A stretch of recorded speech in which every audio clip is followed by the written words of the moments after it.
Our next speaker is also someone who needs absolutely no introduction to this group. Please welcome General David Phillips.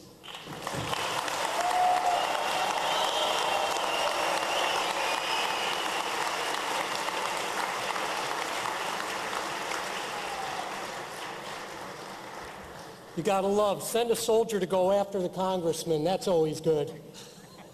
Madam Rajavi, distinguished guests, and most importantly, the 3,400 residents of Camp Ashraf, who I suspect are watching right now via satellite link. I'm honored to be here tonight, and what do we all have in common? A belief in freedom, democracy, a belief that when a promise is made, that promise will be kept.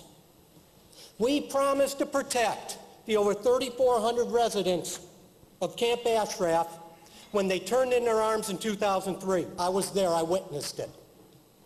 I also witnessed the extensive background investigations into each member of the MEK at Camp Ashraf. I waited for the smoking gun, the piece of evidence that would rationalize to me, why in my mind are we keeping them confined? That evidence didn't exist. When we gave each and every person at Camp Ashraf a written promise of protection and security, just like the Judge McCasey showed, and he raised the ID cards, that was my unit.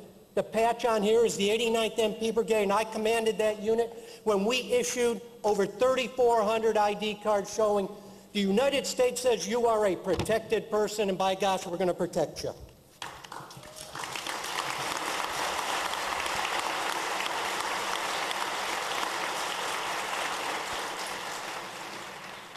Unfortunately, the two people on these cards were not protected. They fell at the hands of supposed Iraqi guards. In 2009, we walked away from that commitment and have been living in bliss, pretending the people of Camp Ashraf no longer exist. We walked away and left them to suffer at the hands of undisciplined Iraqi troops operating under the encouragement, if not the outright command, of the Iranian regime. Multiple rocket attacks in the past couple weeks. Oh, the Iraqi guards claim they didn't know. Anyone who has been to Camp Ashraf, like many of you, like myself, we know you can't get close enough to that camp because of the flat, limitless terrain which is devoid of all vegetation. Oh, the guards knew that the people of Camp Ashraf were going to be rocketed. The only way they could have missed it is if they were asleep on duty. That never happened under my watch with the American soldiers who served at Camp Ashraf. Not one resident of Camp Ashraf was injured during that time. But now, since we turned our back in 2009, 47 protected people have been killed and over 1,000 wounded. That's not what I call protection. I lived with the people of Camp Ashraf for well over a year. I worked with them for many more years. Few people really know them better. My information is firsthand, from personal observation and experience, and it's untainted by politics, propaganda, lies. No one writes my speeches. I do. I was a professional Army military policeman for decades, and I dealt with facts. The fact is, the people of Camp Ashraf are not terrorists.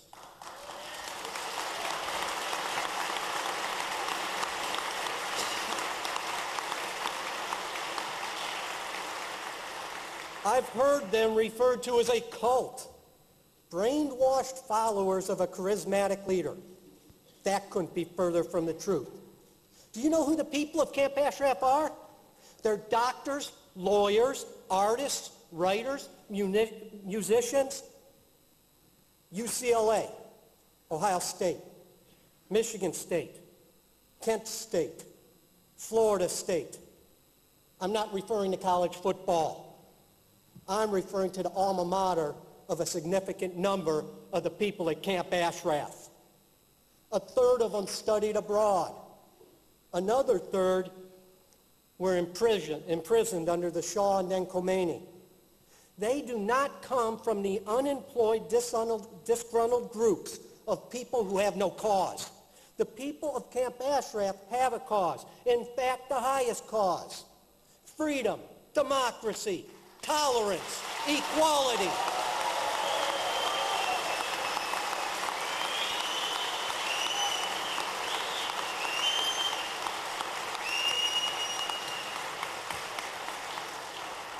If believing in those attributes makes you a cult, well, I want to join.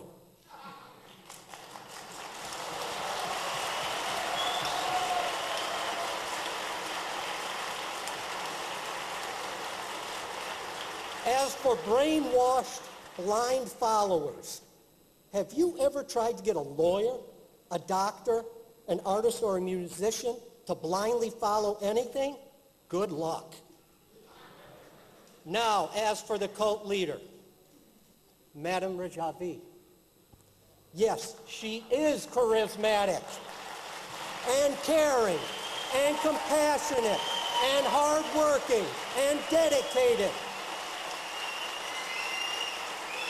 and firm in her belief for democracy, freedom, and hope for the Iranian people. She is one of the most determined and tireless leaders I know.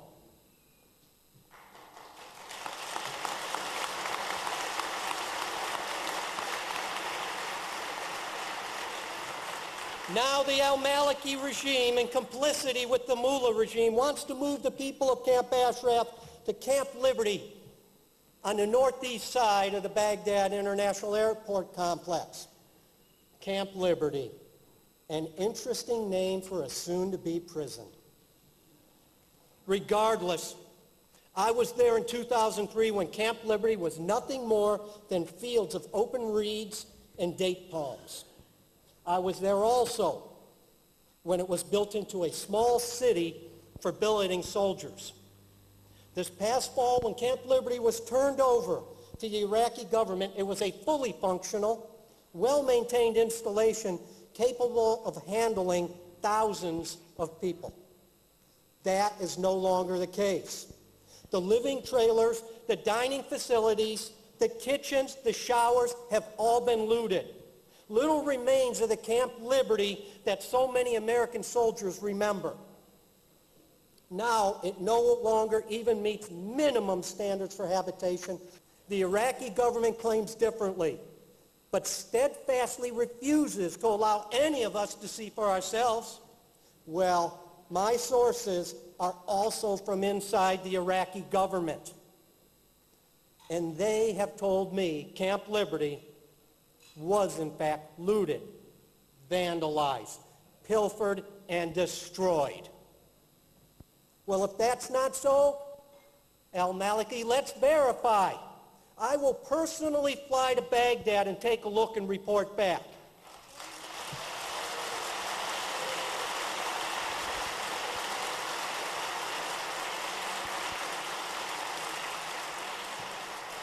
This will cost the U.S. taxpayers nothing because I will do it on my own.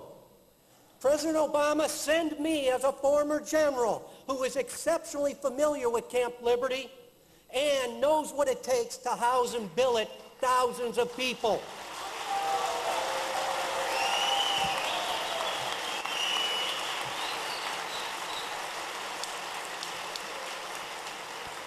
Oh, I also want to take along my daughter.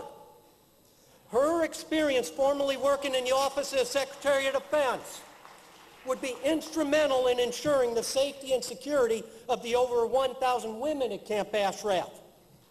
I'm sure Madame Rajavi's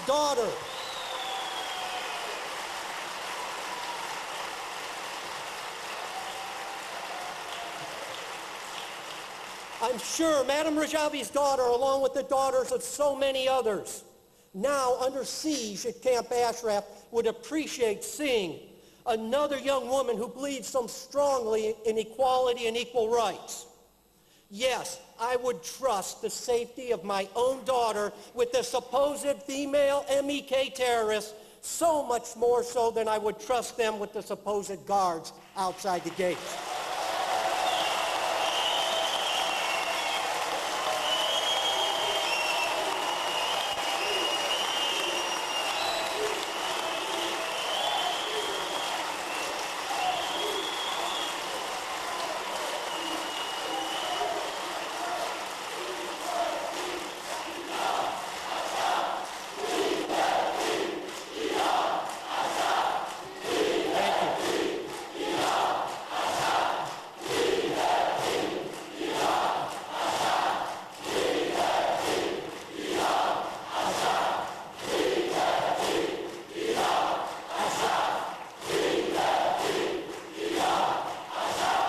Thank you.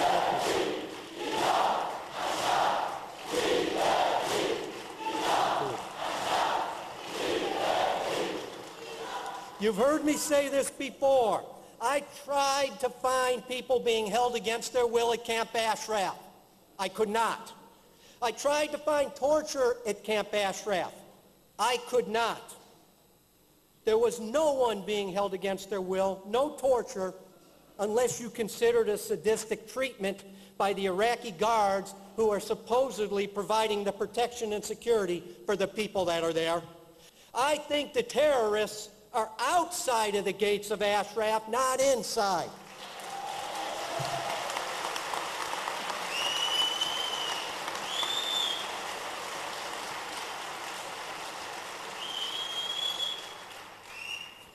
Madam Parsai, my family and I will not let you down. No fear. Thank you.